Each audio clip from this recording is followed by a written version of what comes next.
All right, real talk. I think I've spent more time prepping for this video than I will actually spend recording this video.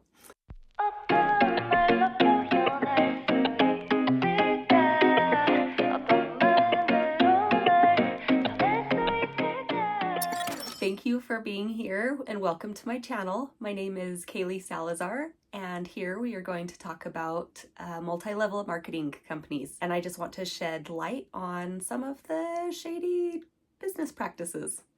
For this video, I am going to share my personal stories. I have been a part of 3 multi-level marketing companies, and they all ended in me quitting, clearly. So I'm going to share my experiences with each, and my hope is that some of you will feel inclined to share your stories too, and I will be able to share your experiences in later videos. So we're just gonna jump right into it. My first MLM experience was about, 13 or 14 years ago. I had just moved out to Michigan to be with my husband. We had just got married 4 months prior. I was not working yet. I had just graduated from cosmetology school, and I moved out to a new state, totally new area. I didn't know anyone, and I thought that it would be kind of nice to just kind of get a feel of the place and have a little bit of a break before I started in with working. My husband was going to school, and he was an athlete, and he was gone all the time. And again, being in a brand new place, knowing no one, I spent a lot of time looping the aisles at Target. One day I was there shopping, just browsing. I'd pick up a couple of things, but we were very much balling on a budget. So mostly just window shopping, browsing. I had someone walk past me a couple of times as I was browsing home decor aisle. And then eventually she came and talked to me, and she commented on my bag.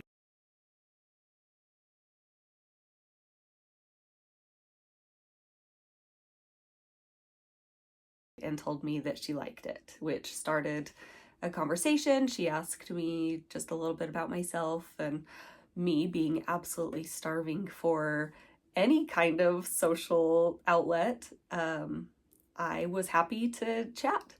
So I told her a little bit about me briefly and just said that I was out shopping, and she told me that she sold, I don't remember if she told me specifically what she sold, but she said she would love to give me more information and that we could maybe call and chat later. So she convinced me to give her my phone number, which I did willingly. She was so sweet and happy and so kind. Still to this day, I think she's wonderful. Of course, she called me later that day and told me a little bit more about what she did. And she happened to be a consultant with Mary Kay. And I had heard of the company before. I had not really heard of any issues, anything shady, anything negative about it. I just knew that they were a skincare and makeup company. And I happen to love makeup and skincare, and so I just thought that was absolutely right down my alley. So she invited me to one of their events that they do, their weekly events, and we just went and tried some of their skincare products and chatted with the whole team. And let me tell you, they really, really run hard with like the team, and everybody working together. They kind of love bomb you. And it was fun. I was really happy to be there. I was happy to have a little bit of a social outlet. So quickly, I decided that I wanted to get in and I wanted to be involved. So they convinced me to buy a kit. So there's the initial sign-up fee, but then you can pay to have stock at your house, or you can just let them purchase online through you. But they said, of course, that it's better to have the stock on hand.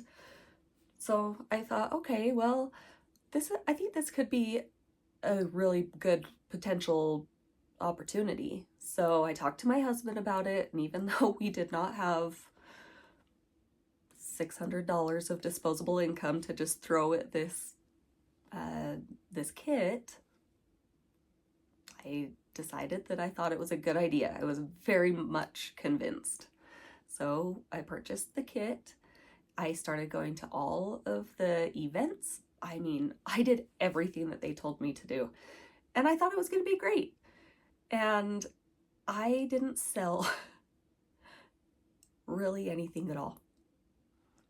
I can promote and advertise and tell people about things all day long until it turns out I am the one selling it or benefiting from it. I'm very much but no pressure.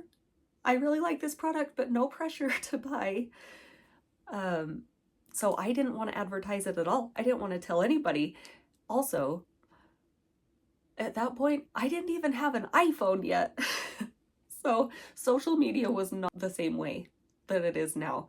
And I had the hardest time finding potential customers. So where do they have you go first? They have you go to your family and your friends. And that, let me tell you, is so uncomfortable to me. I remember going to an event, again, where they like majorly love bomb you. And I think that I was recognized for maybe purchasing a kit. I don't know. It was like something very insignificant, but they called me up to the front and they congratulated me, and I got a picture with the upline, who I don't even know who it was. But to them, she was some bigwig person. And I was like, well, this is cool. I'm being recognized for doing almost nothing. Well, later on in this event, they had you sit down at the table, and they did, I think it was about 30 minutes. They had you sit down at a table with a piece of paper and write down every person that you knew. Like, everyone that you knew.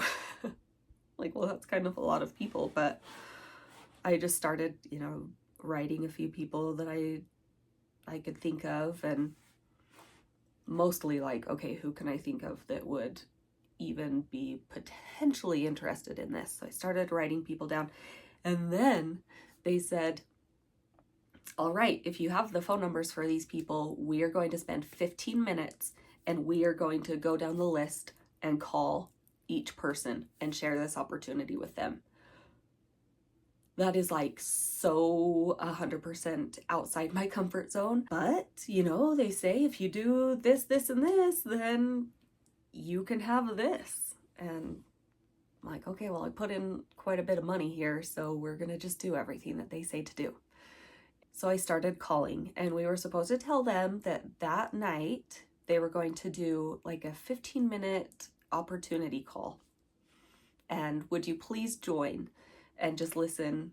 You don't have to say anything, just listen to the opportunity. And if I were able to get 3 people on the call, then I would get, I think it was a necklace or some piece of jewelry. Like, okay, I think I can get people on this opportunity call.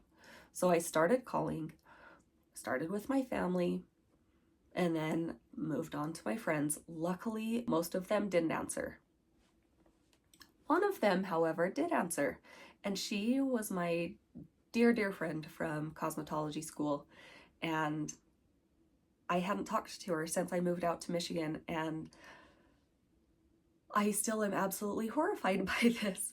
I called, and she didn't answer right away, and I thought, okay, good, another one didn't answer. She called back, and she said, I'm so sorry that I missed your call. I am in a volleyball tournament. What's up?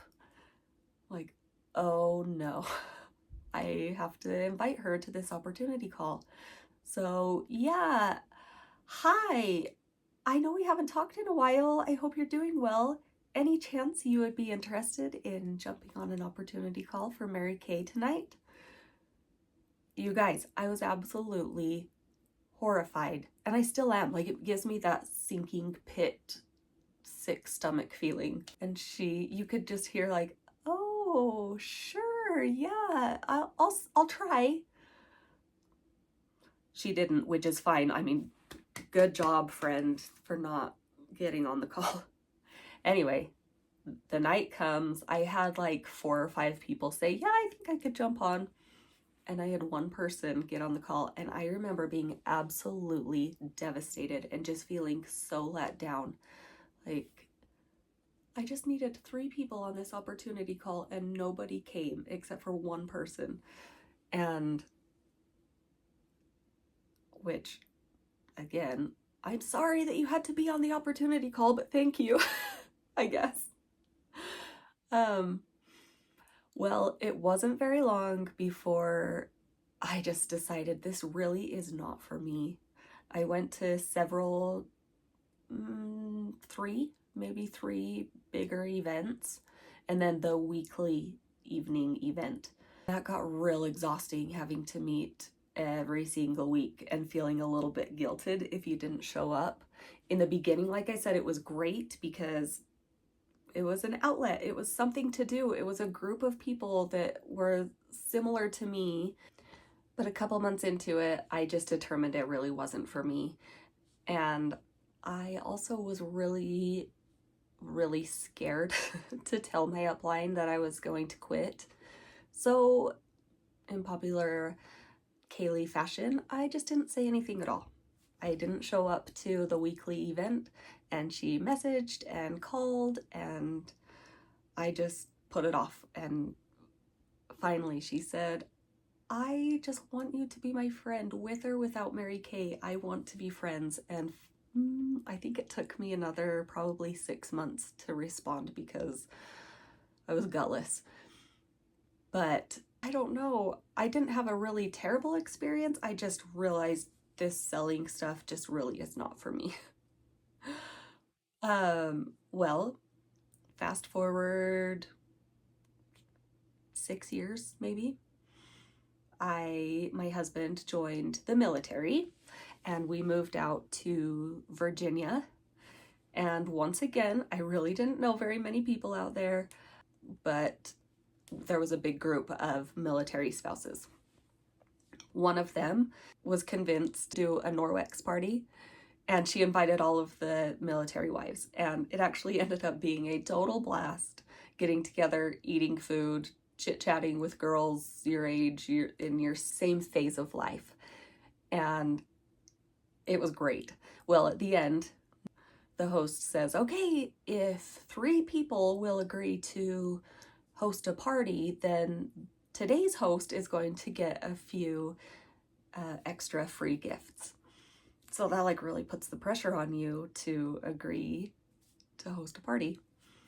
So I think that one, I think 3 people did agree to host a party. Well, who did they invite? The same group of people. So I think we had like 5 different Norwex parties, and it was all the same people. I actually enjoyed a lot of their products, specifically the window cloth that I still use to clean my mirrors. I guess I didn't join at that point. I moved on to another one first. 3 years later, I lived in yet another state and was looking once again for an outlet. Okay, at that point I had 2 kids. I was very much just in the trenches of motherhood. I needed an outlet. I needed something for me. And my cousin's wife started posting on Facebook about selling Senegence, or lip scents was the more popular, what it was more popularly known by. So I saw her first post and she just made it look so easy and totally effortless. And I thought, I could do that. I had tried lip scents products previously and really liked them. I'm like, well, how easy could that be? Just wear the lipstick, and when people see that it doesn't smudge, then they're gonna want to buy it, right? Well, I reached out to her and decided that I was going to join her team, and she was amazing and so helpful. So this one, I ended up not buying a kit. I just decided that they can purchase online through my account or through my link and then get the product shipped directly to their house so that I didn't have to ship out. But to remain active, an active consultant, I had to spend, I can't remember how much it was.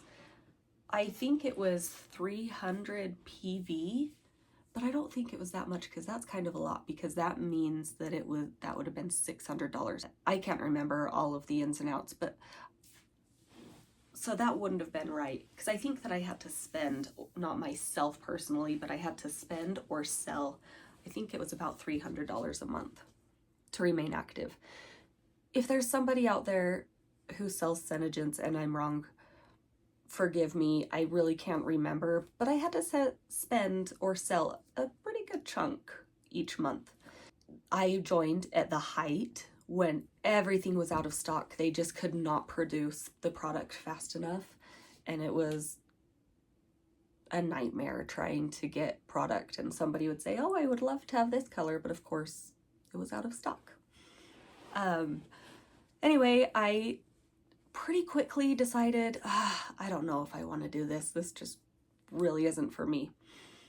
But then I recommitted and I thought, nope, I am going to do this. I can be successful. I can be at the top. I've seen these people's lives. I see one of my favorite influencers, still, I love her.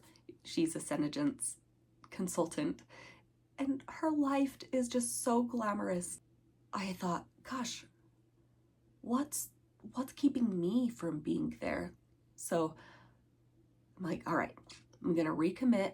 I'm going to essentially copy her, not like copy every post that she makes, but just kind of watch what she's doing and just try to a little bit recreate it. Well, I tried and tried and tried and I like boosted my posts and I paid to advertise different things, and it just was not working out. Editing Kaylee here. I've since learned that it didn't really matter what I did. I could have tried to recreate everything that she did, and I never would have been to where she was. She got in at the right time, and that was just absolutely impossible to recreate. Anyway, let's get back to it. And then, another thing that I learned, another sketchy thing, was that no one ever taught me how to do anything. It was kind of like, all right, sign up and here you go, which most of it is like you just kind of figure it out. And my cousin was great and helpful, but I mean, taxes? Hello, I didn't even know how to charge sales tax. No one ever told me. And it was like, some people would say something and then another group would say something else. So I don't know that I was ever charging the correct taxes. I don't know if I was doing anything right because no one ever taught me how. They just kind of have you sign up and then set sail and figure it out. But this was the MLM that I joined, where I feel like I did every cringy, typical strategy. I swear I wore lip sense every single day. And I had to take all of the pictures, and because of Synergence, this is my life, sitting at the park with my kids in a glamorous photo, that was like heavily filtered to try to look up to par. I also, that's the hard thing, is that you have to like portray the life that you want when you don't have it to get other people to sign up because they want the life that you don't even have. And it's all just, in my experience, this is not for everyone. I know there are obviously people up at the top of MLMs that are successful. I know you can make money in it, but it is like the smallest amount, like 1% of the company that will actually make decent income. The rest of the company is losing money and working their tails off for nothing. for no return at all. That's the sketchy part about it. So I worked probably not as hard as other people, but truly you can work your tail off. You can work 60, 80 hours a week and make no money. But they'll say, you just got to keep working. You just got to keep going. Don't quit. You can do it. It's because you're not working hard enough. It's because you don't have the right mindset. And it's all just a bunch of BS. There are literally not enough people in the entire world for everyone to recruit enough people below them to be successful. Anyway, that's another tangent for another day. I even had a Christmas party at my house. I did a favorite things party, and I had all of my friends come and had everyone bring something that's their favorite, and I had a whole display of my favorite things. And then, you know, discreetly off in the corner, I had my display of lip scents, because you guys, I had purchased quite a bit of product and I was desperate to sell it. Like, however I have to sell this. Like, I had no shame at that point. So anyway, I did not put it with the rest of the stuff, but I did put it out in a way that hopefully people would see it. And, you know, they came and looked at it and tried it out, but nobody purchased anything, which again is totally fine. At the time, I was a little bit bummed, but now I'm like, it's all good. It was a trap. But anyway, in these two MLMs, I never had anyone join below me. I also didn't really try hard to recruit people below me. Although I did have someone ask me with Senegence if it was actually as good as it seemed and if people actually were making money and if it was actually worth joining. And I totally said, yeah, it is, and it was not. And I feel so bad about being deceptive in the name of hopeful success, because you can be successful, but you have to get people to join below you in order to be successful. You will never make crazy money just by selling the product. You won't. You can't. So it's all about recruiting. But if you're telling people that, no, I'm not making money, you're not going to recruit anybody. But if you don't recruit people, then you won't ever make money. It's just an endless cycle. Well, I once again decided that this just really wasn't going to work out. It wasn't for me. I'm not the salesperson type. And I let it go. And I'm pretty sure that most of my team has since left too. I mean, it's been years. Well, my last MLM experience, you can probably guess, was Norwex. And I joined almost immediately after I stopped with Senegence. Mostly because I liked their products at the time and I just wanted to get a discount on their products. I didn't really join with any expectations of selling the product. But when I signed up, I got the mop system, which I think was about $250. And if you hosted a party or if you sold a certain amount of product in your first 3 months, then you could get the mop system for free. So I decided I was going to host a party and try to sell as much as I could to try to get this mop system for free, because $250 for a mop was a little bit astronomical. Well, I hosted the party and dun dun dun, I did not sell enough to get the mop for free. So I got to spend $250 on a mop. But it was quickly after that that I really ultimately decided that the MLM thing just wasn't for me. I just was not a salesperson. It was never going to work out. And I was determined at that point that I was not going to join anymore. However, I didn't really have a bad taste in my mouth about the whole business practice. I hadn't really fully grasped how dangerous, how predatory, how much money some people can lose. And it took me a while to learn that. So I purchased and supported many MLMs and direct sales companies. And it wasn't until recently that I got a got the full picture of what's going on. In fact, I remember talking to my sister endlessly after I had stopped selling MLM products.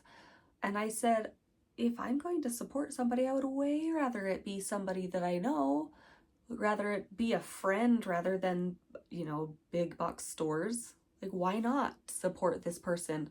I still think that way to an extent. There have been a few MLM companies that have gone to affiliate marketing rather than multi-level marketing. And I just majorly applaud them. And I feel like most of them I could support all day long now. And they're products that I would love to try, and things that businesses, companies that sell things that I think are probably great.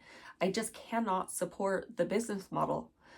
And so when they're going to affiliate marketing, it's like, yes, I can support this company, I can support this person and buy from this person rather from the big box store. But when I see how detrimental it is to so many people that are at the bottom 95% of these companies, I just can't do it. It's sad because multi-level marketing companies primarily, I hate to use the word prey, but they prey on stay-at-home moms, and they target young or stay-at-home moms. They target women in general and people in a lower socioeconomic status. And they're not allowed to make promises, but they kind of make promises of this amazing opportunity and promise so much money and so much wealth. Again, for like the majority of the people who join, they will never receive that, and they will work tirelessly to try to make it happen and to achieve that goal and never reach it.